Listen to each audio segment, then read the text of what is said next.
দেশের ব্যাংকিং খাতে দীর্ঘদিন ধরে চলছে অস্থিরতা। এর মধ্যে নতুন করে ইসলামী ব্যাংকে এস-আলম গ্রুপের মতো বিতর্কিত ব্যবসায়ী গোষ্ঠীর পুনর্বাসনের চেষ্টা নিয়ে রাজনৈতিক অঙ্গনে নতুন করে বিতর্ক শুরু হয়েছে। অভিযোগ উঠেছে, রাজনৈতিক প্রতিপক্ষকে ঘায়েল করার কৌশল হিসেবে ব্যাংকিং খাতকে ব্যবহার করার যে প্রবণতা বিগত আওয়ামী লীগ সরকারের আমলে দেখা গিয়েছিল, বর্তমান পরিস্থিতিতেও দেশের অন্যতম প্রধান রাজনৈতিক দল বিএনপির মধ্যেও তেমন মানসিকতা প্রকাশ পাচ্ছে। বিশ্লেষকরা বলছেন, ফান্ডিং বন্ধ করে জামাতে ইসলামীকে দুর্বল করার রাজনৈতিক কৌশল হিসেবে যদি ইসলামী ব্যাংককে আবারও কোনো লুটেরা চক্রের দখলে যেতে দেওয়া হয়, তবে তা দেশের সামগ্রিক অর্থনীতির জন্য আত্মঘাতী হবে।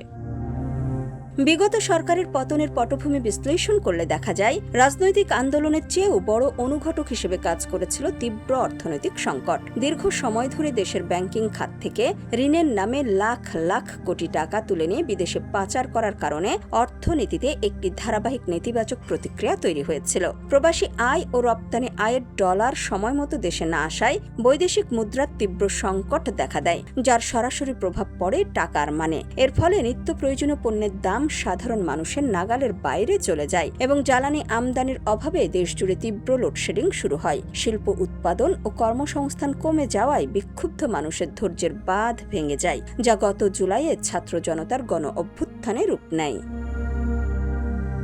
রাজনৈতিক সমীকরণে যে কোনো সরকারের জন্যই বিরোধী দলগুলোর চেয়ে অর্থনীতি সচল রাখা বড় চ্যালেঞ্জ। নিত্যপণ্যের দাম নিয়ন্ত্রণ এবং কর্মসংস্থান ঠিক থাকলে রাজনৈতিক স্থিতিশীলতা বজায় রাখা সহজ হয়। তবে রাজনৈতিক উদ্দেশ্য হাসিলের জন্য যদি ইসলামী ব্যাংকের মতো বড় আর্থিক প্রতিষ্ঠানগুলোকে আবারও পুরনো লুটেরা চক্রের হাতে তুলে দেওয়া হয়, তবে সেই একই সংকটের পুনরাবৃত্তি ঘটবে। বর্তমান ভঙ্গুর অর্থনীতির মধ্যে নতুন করে বড় ধরনের লুটপাটের কোনো সুযোগ নেই, তবে সামান্যতম অনিয়মও এই খাতকে পুরোপুরি ধ্বংস করে দিতে পারে।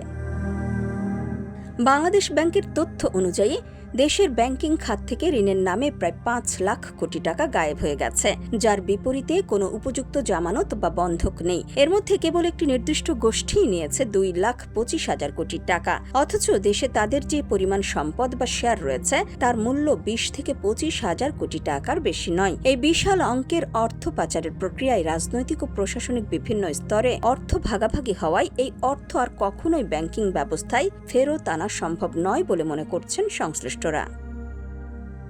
আর্থিক খাতের এই বিপুল ঘাটতি শেষ পর্যন্ত সাধারণ আমানতকারীদের ওপর বড় বিপর্যয় ডেকে আনতে পারে।